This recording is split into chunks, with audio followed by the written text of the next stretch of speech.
Tata take की bumper listing, पहले ही दिन डबल से ज्यादा रिटर्न। 500 के इशू प्राइस वाला शेयर 1300 के निकला पार। गंधार ऑयल ने भी दिया 90% का लिस्टिंग रिटर्न। वहीं फेड फीना फाइनेंशियल की सुस्त शुरुआत।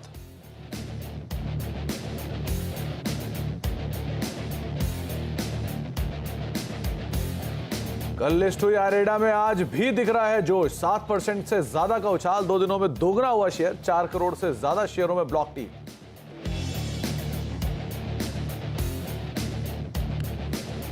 नवंबर की मंथली एक्सपायरी के दिन बाजार में ऊपरी स्तरों से मुनाफा वसूली। निफ्टी 20,000 के करीब पहुंचा। बैंक निफ्टी 200 पॉइंट फिसला। मिड कैप में भी आज नहीं दिख रहा है साथ। कमजोर बाजार में भी फार्मा शेयरों में रौनक। करीब 3% के उछाल के साथ वायदा का टॉप गेनर बना ग्रेन्यूल्स, औरबिंदो फार्मा और टोरेंट फार्मा में भी रौनक। आ जाएंगे दूसरी तिमाही के जीडीपी के आंकड़े। 7% रह सकती है ग्रोथ की रफ्तार। ट्रेड, टोटल, होटल और फाइनेंशियल सर्विसेज में दिख सकती है ज्यादा बढ़त। और आज शाम 5 बजे आएंगे 5 राज्यों के चुनाव के एग्जिट पोल। वहीं तेलंगाना विधानसभा की 119 सीटों के लिए जारी है वोटिंग। सुबह 9 बजे तक करीब 8% हुए मतदान।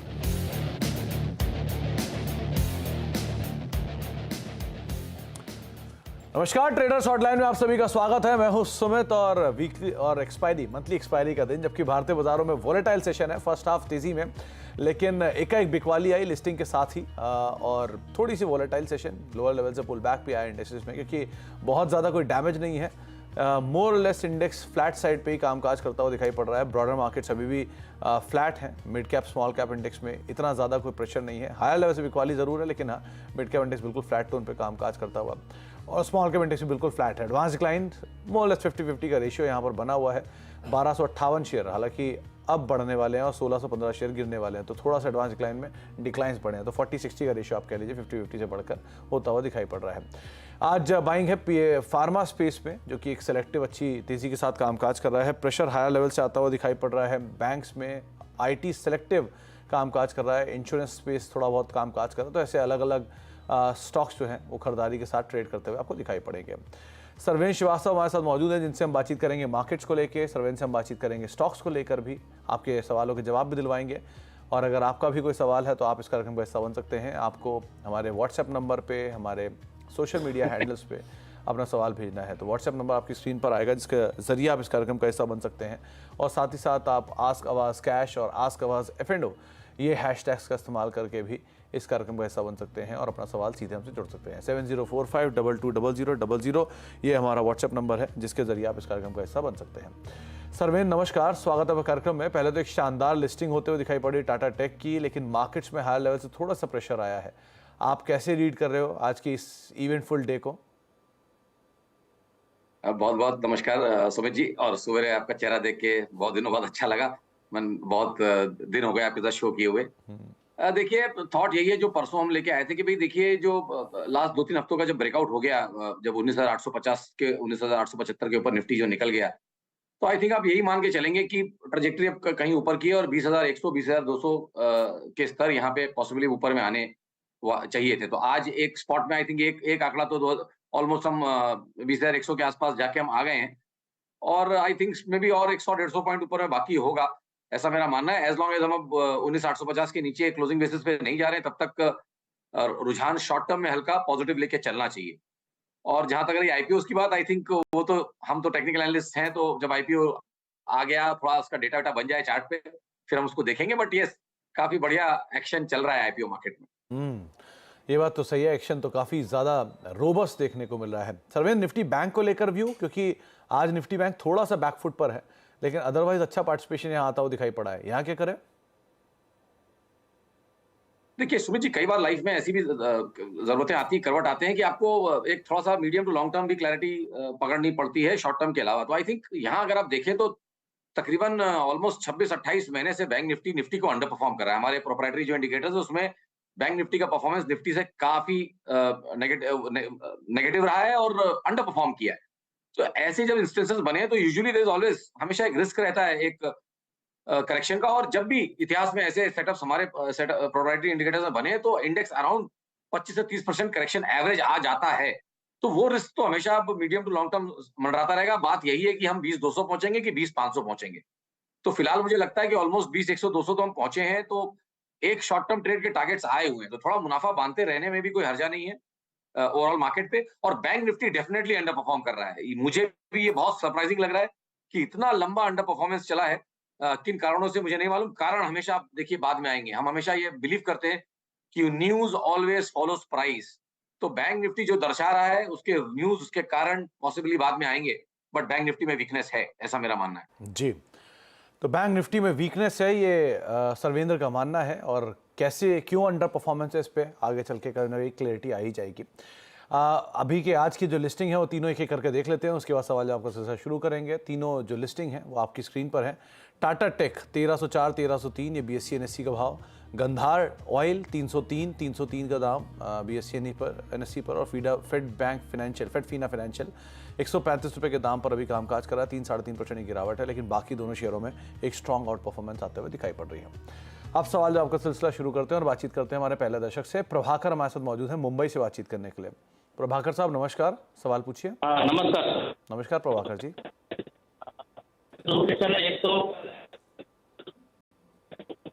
प्रभाकर जी, आपकी आवाज ठीक से नहीं आ रही है, आप फिर से अपना सवाल दोहराएं। अच्छा, SW16 ओके, किस भाव पर है आपके पास?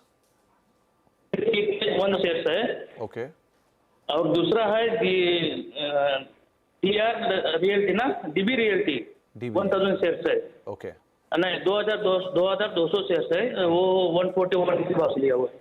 चलिए, दोनों में नजरिया क्या रखते हैं आप? एक महीना 3 महीना। 3 महीना। तो सर्वेंद्र, पहले तो SW solar, Sterling and Wilson solar, करीब 1000 शेयर इनके पास हैं। 393 रुपये के दाम पे खरीदारी है, 328 चल रहा है। 64 रुपये पर शेयर घाटा है।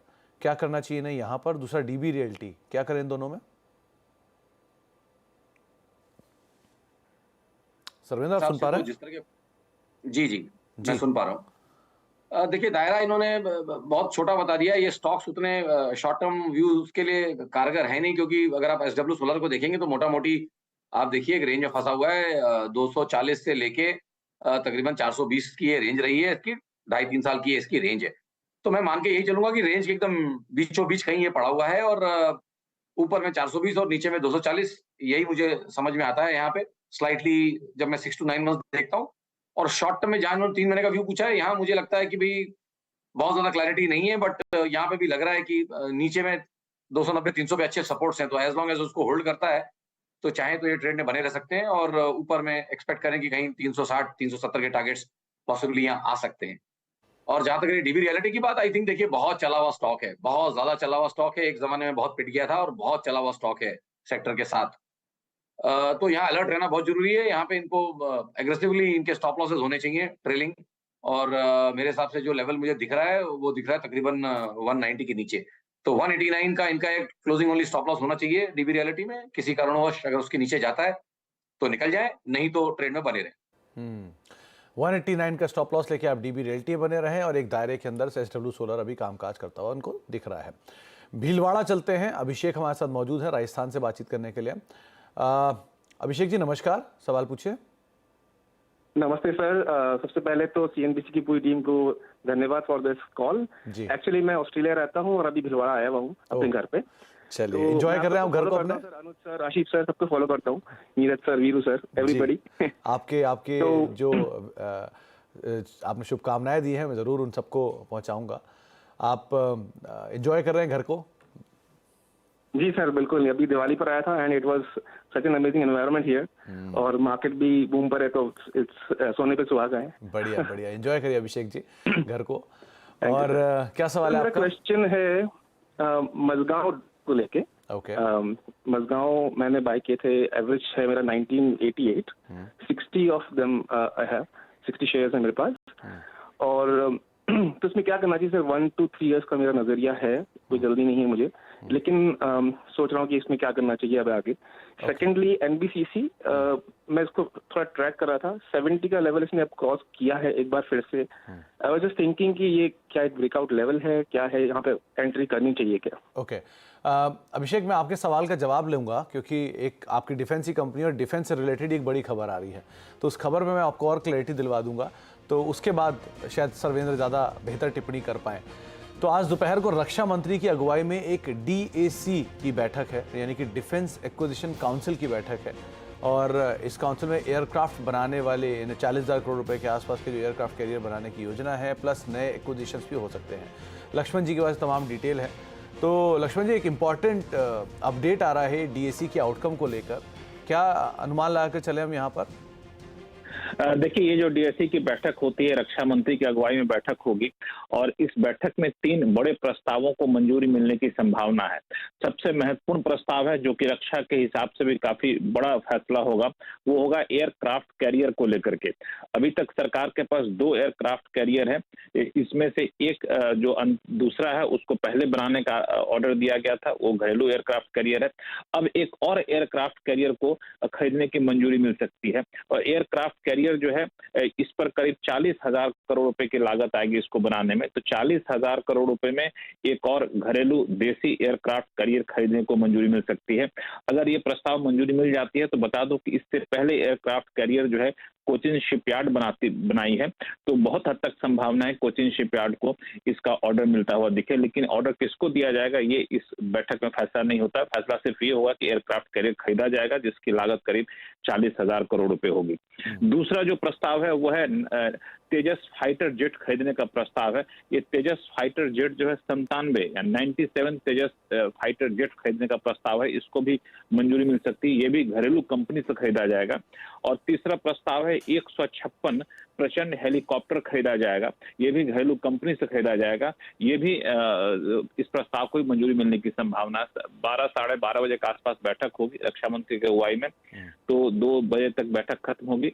मुझे लगता है देर शाम तक इसका आउटकम आपको आता हुआ दिखेगा। तो लक्ष्मण जी, आपने एयरक्राफ्ट कैरियर कौन बनाता है ये तो बता दिया, जो हेलीकॉप्टर्स एंड फाइटर जेट्स की बात हो रही है वो HAL, उसका नाम प्रबल आ रहा है?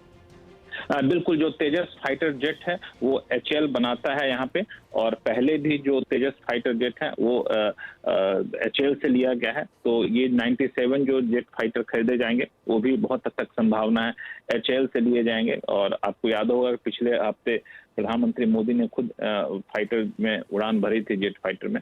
तो अब इसको लेकर सरकार काफी ज्यादा आकर्षित है कि इसको भी खरीदा जाए। तो ये इस घरेलू कंपनी से ही खरीदा जाएगा जिसमें ज्यादातर कंपोनेंट जो है HAL के द्वारा बनाए गए कंपोनेंट होते हैं। जी, बहुत बहुत शुक्रिया लक्ष्मण जी। पहले तो दोनों स्टॉक लेकर आइए, कोचिन शिपयार्ड भी और हिंदुस्तान एरोनॉटिक्स लिमिटेड यानी HAL भी, किस तरह का रिएक्शन वहां पर है, खरीदा जाएगा या नहीं ये बात की बात है, लेकिन बनाने वाली कंपनियां जो हैं ये दोनों हैं घरेलू फ्रंट पर। HAL में लोअर लेवल से रिकवरी और कोचिन शिपयार्ड में लक्ष्मण जी की खबर के बाद 2% का एक जोरदार स्पाइक लोअर लेवल से आता हुआ दिखाई पड़ रहा है। कोचिन शिपयार्ड जो कि एयरक्राफ्ट कैरियर बनाती है, 2 एयरक्राफ्ट कैरियर हमारे पास हैं ऑलरेडी। एक एयरक्राफ्ट कैरियर जो है वो कोचिन शिपयार्ड ने प्रोवाइड किया है और अब नए एयरक्राफ्ट कैरियर का ऑर्डर 40,000 करोड़ रुपए का डिस्पेंस हो सकता है। अगर होता है तो पॉसिबिलिटी में ये 2 नाम आ सकते हैं, अभी आए नहीं हैं, लेकिन लोअर लेवल से मार्केट ने एंटिसिपेट किया है और एक अच्छी रिकवरी HAL और कोचिन शिपयार्ड दोनों में आते हुए दिखाई पड़ रही है। आज ये फैसला आ सकता है। अब बहुत बहुत शुक्रिया लक्ष्मण जी, अच्छी खबर और उसका एक बढ़िया रिएक्शन भी हमने मार्केट में देखा है। सर्वेंद्र, मझगांव डॉक पे हम बात कर रहे थे और जो खरीदारी है वो उन्होंने कर रखी है मझगांव डॉक में और NBCC में। मझगांव डॉक में भी रिएक्शन आ गया बातचीत के बाद, खबर के बाद, अभिषेक के इस सवाल के बाद। क्या करना चाहिए इन दोनों में? देखिए, बहुत लेट आए हैं मझगांव के ट्रेड में, बहुत लेट आए हैं। स्टॉक 240 वाला 2400 मोटा ऊपर में होके आया था, अभी थोड़ा करेक्शन आ गया। बट आई थिंक जो चीज ऑलरेडी एक साल के तकरीबन ऑलमोस्ट साल 2 महीने में 10 गुना हुई जो चीज है, उसमें आप बहुत, आई थिंक इस ट्रेड में बहुत लेट ही आए हैं, तो इनको टाइम बहुत देना पड़ेगा। मतलब अब यहाँ से एक रीजनेबल पैसा बनाने के लिए, एक अच्छा 15-20% कंपाउंडिंग बनाने के लिए इनको टाइम देना पड़ेगा। और मेरे हिसाब से तो स्टॉक एक साइडवेज कंसोलिडेशन में भी कुछ दिनों के लिए जा सकता है। तो इनके पास अगर 12-18 महीने प्लस होराइजन है यहाँ पे, तो मेरे ख्याल से तब ट्रेड में बने रहे। एल्स आई थिंक काफी लेट आए हैं इस ट्रेड में, अमेज़न के ट्रेड में। NBCC को लेकर आए सर्वेंद्र, NBCC जी देखिए, एनबीसीसी फिर भी इनके दोनों ट्रेडों में I think better setup NBCC में है, जहाँ पे एक कैचअप का सिनेरियो बन रहा है। स्टॉक ने काफी अंडर परफॉर्म किया था और मुझे लग रहा है कैचअप का सिनेरियो बन रहा है और मुझे लग रहा है कि यहाँ पे ये ब्रेकआउट अच्छा है। तो आई थिंक कहीं इनको ट्रेड में बने रहना चाहिए। 66 के स्टॉप लॉस से ट्रेड में बने रहे, ऊपर में मेरे ख्याल से 80-82 के टारगेट्स यहाँ पे नेक्स्ट 6 से 9 महीने में एनबीसीसी में आने चाहिए। तो एनबीसीसी एक बेटर पोजीशन है कंपैरेटिवली आपके अभिषेक जी दोनों स्टॉक्स में से, माझगांव और उसमें। और माझगांव डॉक हालांकि इस खबर के बीच एक अच्छी तेज़ी वहाँ देखने को मिली है, एक स्पाइक आया है और एक बार वापस कोचिन शिपयार्ड और एचसीएल को लेकर आए, क्योंकि कोचिन शिपयार्ड में एक बढ़िया स्पाइक कैरी फॉरवर्ड हो रहा है। माझगांव डॉक अब 1% ऊपर आ चुका है कि कोचिन शिपयार्ड अब डे एक हाई पर है, 3% की तेज़ी वहाँ पर है। और एचसीएल भी लेकर आई है, जो कि अब लोअर लेवल से एक अच्छी, एचडीएफसी लाइफ नहीं एचसीएल में भी लोअर लेवल से एक अच्छी रिकवरी आते हुए दिखाई पड़ी। तो तीनों के तीनों शेयर, इनफैक्ट एचसीएल अब हरे निशान में आ चुका है, तो अच्छी रिकवरी इन स्टॉक्स के अंदर आते हुए दिखाई पड़ रही है। एक ब्रेक का वक्त है, ब्रेक के बाद लौटते हैं और सवाल जवाब का सिलसिला सोशल मीडिया के जरिए जो आ रहा है हमारे पास, उस पर हम बातचीत करते हैं। छोटे से ब्रेक उस पर रविंद्र हमारे साथ बने हुए हैं जो आपके सवालों के जवाब दिलवाएंगे। और अब कुछ सोशल मीडिया के जरिए जो सवाल आए हैं उसके ऊपर बातचीत कर लेते हैं। सबसे पहला सवाल मयंक सर्राफ साहब का है। इनके पास 2000 शेयर हैं कॉम्पिटेंट ऑटोमोटिव के। सरविंद, अगर आप इसे ट्रैक कर पा रहे हैं तो क्या करना चाहिए इन्हें? करीब 400 रुपए के दाम पे खरीदारी है। जी सुमित जी, मैं ट्राई कर रहा हूँ ढूंढने की।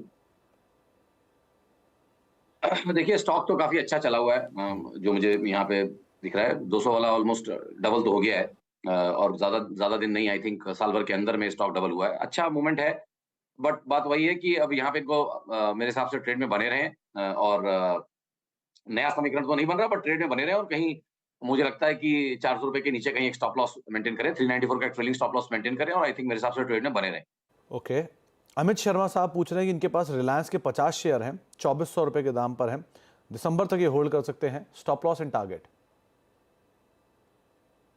देखिए, दिसंबर तक अगर होल्ड करना चाहते हैं और 1 महीने का एकदम ट्रेडिंग व्यू मांग रहे हैं, तो मेरे हिसाब से स्टॉप लॉस तो वही रहेगा जहां पे इसके लंबे अवधि के एवरेजेस और बाकी एवरेजेस कन्वर्ज कर चुके हैं, वो है तकरीबन 5350 के आसपास। तो उसके नीचे कहीं स्टॉप लॉस लगाएं, सॉरी 2350 के आसपास, उसके नीचे स्टॉप लॉस लगाएं 2344 का। और मेरे हिसाब से ट्रेंड में बने रहें और ऊपर में एक्सपेक्ट करें कि 2480 2490 के टारगेट्स यहाँ ऊपर में पॉसिबली आने चाहिए। जी, और डिस्क्लेमर भी है, जो चैनल आप देख रहे हैं इसका प्रभुत्व प्रबंधन रिलायंस इंडस्ट्रीज के पास है। आर एस संधू सर मौजूद है हमारे साथ दिल्ली से बातचीत करने के लिए। संधू सर नमस्कार, सवाल पूछिए। जी नमस्कार जी। नमस्कार सर, मेरे पास 2 शेयर है, एक लेटेंट व्यू है 510 शेयर जी। 110 शेयर है, 510 की एवरेज है मेरी। ओके, और दूसरे तालना है 857 के एवरेज है, 100 शेयर है मेरे पास। इनमें क्या करें? तो सर्वेंद्र, एक है लेटेंट व्यू, करीब 510 रुपए के दाम पे खरीदारी है, 221 रुपए पर शेयर घाटा वहां पर है, और दूसरा तानला प्लेटफॉर्म, क्या करना चाहिए इन दोनों में? देखिए, लेटेंट व्यू में जितना मुझे डेटा दिख रहा है, डेटा आई थिंक यहाँ थोड़ा लिमिटेड है, 23 से ही 22-23-21 से ही डेटा दिख रहा है और जहां से गिर रहा था और अब एक अच्छा बेस बना के चलने की कोशिश कर रहा है। तो आई थिंक लेटेंट व्यू में तो ट्रेड में मेरे हिसाब से बने रहे हैं और 420 450 के नीचे कहीं एक स्टॉप लॉस भी रखें, तो 449 का क्लोजिंग ओनली स्टॉप लॉस रखें और लेटेंट व्यू में बने रहें। ये 3 से 6 महीने का मैं इनको व्यू दे रहा हूँ और ऊपर में मुझे लगता है कि 550 560 के टारगेट्स यहाँ आ सकते हैं, एज लॉन्ग एज वो स्टॉप लॉस नहीं हिट होता है तो। और तानला प्लेटफॉर्म्स में तो देखिए काफी चल गया था स्टॉक नीचे से, उसके बाद एक करेक्शन आया है। अब इस मूव में भी लग रहा है कि इस मूव का करेक्शन पचा लिया है इसने, तो यहाँ पे भी मेरे को लगता है कि जब तक 890-900 के ऊपर टिका हुआ है, आई थिंक यहाँ पे भी शॉर्ट टू मीडियम टर्म रुझान पॉजिटिव रहेगा तानला में। और मेरे हिसाब से 890 के स्टॉप लॉस से 890 के नीचे स्टॉप लॉस रखे, यहाँ पे भी ट्रेड में बने रहें। तो 890 का स्टॉप लेके आप यहाँ पर बने रह सकते हैं। बातचीत करने के लिए हमारे साथ गौतम खन्ना है, जो कि अमृतसर से मौजूद है हमारे साथ। खन्ना साहब नमस्कार, सवाल पूछिए। नमस्कार जी। नमस्कार खन्ना साहब जी, क्या सवाल है सर आपका? बहुत बढ़िया, आप सुनाइए। बहुत बढ़िया खन्ना साहब, बहुत बढ़िया। क्या सवाल है आज आपका? आप क्या सवाल पूछना चाह रहे हैं? मेरे पास कर्नाटका बैंक है 828 शेयर 219 रुपए के रेट पे। ओके, तो 6 महीने का व्यू है, बताइए क्या करें। तो सर्वेंद्र 828 शेयर ले रखे हैं इन्होंने कर्नाटका बैंक के 219 पर, 215 का मौजूदा स्तर है, 3-4 रुपए के आसपास का घाटा है, 6 महीने नजरिया है, क्या करें? देखिए, 6 महीने के नजरिए से अगर लिया था तो इन्होंने 6 महीने के स्विंग टॉप पे ही लिया है। स्टॉक जब तकरीबन 130-40 से चला और वहां से 260 तक गया है, उसी उसी एकदम टॉप पे इन्होंने लिया है। तो 6 महीने का अगर नजरिया था अगर पहले इनके ट्रेड का, तो आई थिंक ट्रेड की टाइमिंग थोड़ी गलत है। स्टॉक अच्छा है नो डाउट, बट ट्रेड की टाइमिंग थोड़ी गलत है। और मुझे लगता है कि नेक्स्ट 1 से 3 महीने में, जैसे बैंक निफ्टी में जिस तरह से हमने शो के स्टार्ट में बात की कि भाई प्रेशर है, बैंक निफ्टी में प्रेशर है और कर्नाटका बैंक उससे अछूता नहीं रहेगा। यहाँ पे भी मुझे प्रेशर्स दिख रहे हैं और मुझे लग रहा है कि एटलीस्ट जब बैंक निफ्टी अपने लंबे अवधि के आधारों के आसपास जा चुका है और गया है, तो ये भी उन एरियाज में जाएगा। और मुझे लगता है कि कहीं इसमें एक रिस्क है 185 टू 190 के करेक्शन का। तो अगर उतना करेक्शन ये बेयर कर सकते हैं तो ट्रेड में बने रहे, नहीं तो मुझे लगता है कि एक बार निकलें और दोबारा इनको 185 190 के आसपास लेने के लिए मिलेगा। तो आपको राय दी गई है कर्नाटका बैंक के संदर्भ में और आप अकॉर्डिंगली फॉलो कर सकते हैं। शकुंतला भिलाई से हमारे साथ मौजूद हैं। शकुंतला जी नमस्कार। नमस्कार। नमस्कार मैम, क्या सवाल है आपका? मेरा एरीज एग्रो का शेयर है 174.50 का, 2000 शेयर है। ओके, और क्या नजरिया रख के आप चल रहे हो? मैं 2 साल के लिए होल्ड कर सकती हूँ। ओके, तो सर्वेंद्र, एरीज एग्रो 2000 शेयर 174 रुपये के दाम पर 200 रुपये का दाम चल रहा है, 26 रुपये का मुनाफा है। अभी भी ये 2 साल और दे सकती हैं, क्या करें? जी, देखिए इनको समझना यहाँ पे जरूरी है कि अगर मैं इसका 2008 से पूरा डेटा उठाता हूँ तो कभी भी 292 के ऊपर गया नहीं है, मतलब बेसिकली 300 के ऊपर कभी गया नहीं है। और नीचे में अगर आप देखें तो बड़ी रेंजेस बनी है इसमें, तो 290 से लेके तकरीबन 50 रुपए तक की इसमें रेंजेस, 50 के नीचे भी जाता है। मैं एक राउंड फिगर बोल रहा हूँ ताकि इनको समझ में आए। तो मान लीजिए कि 50 रुपए से तो 300 रुपए की रेंज में हमेशा चला है और लास्ट 15 साल का ये डेटा है। तो जब तक इन एरियाज को ऊपर में निकाल नहीं लेगा, नए समीकरण नहीं बनेंगे। तो मेरे हिसाब से 2 साल का जब ये व्यू ले रही है तो ये मान के चलें कि जब ये किन्हीं कारणोंवश 270 290 के जोन में जाए तो वहां मुनाफा बांधने की भी कोशिश करें।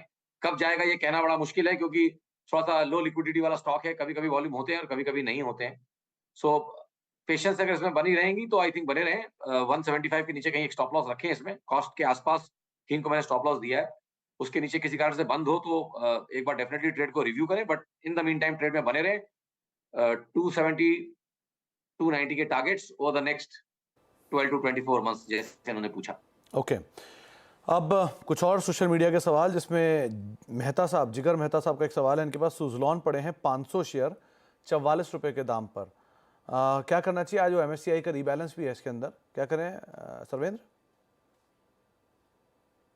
देखिए सुजलॉन के लिए तो मैं हमेशा बोलता हूँ, देखिए लेगेसी वाली चीज थी, बहुत लोग इसमें हैं, फिलहाल चल रहा है तो अच्छी बात है, बट मेरा बहुत स्ट्रॉन्ग ऐसे स्टॉक्स में कभी रुझान नहीं रहता है। और थॉट यही है कि फिलहाल चल रहा है तो आई थिंक ट्रेड में बने रहें और कहीं एक ट्रेलिंग स्टॉप लॉस का कॉस्ट के आसपास इस्तेमाल करें, या फिलहाल अगर मुझको पूछेंगे तो मेरे हिसाब से कहीं एक 35 रुपए के आसपास कहीं इसमें एक स्टॉप लॉस भी होना चाहिए। जी, कृष्णा सिंह का सवाल है। इनके पास JSL के 100 शेयर हैं 184 रुपये के दाम पर, और बैंक ऑफ बड़ौदा के 75 शेयर हैं 112 रुपये के दाम पर। और खरीदारी करने के इच्छुक हैं, क्या खरीदारी करें या अवॉइड करें?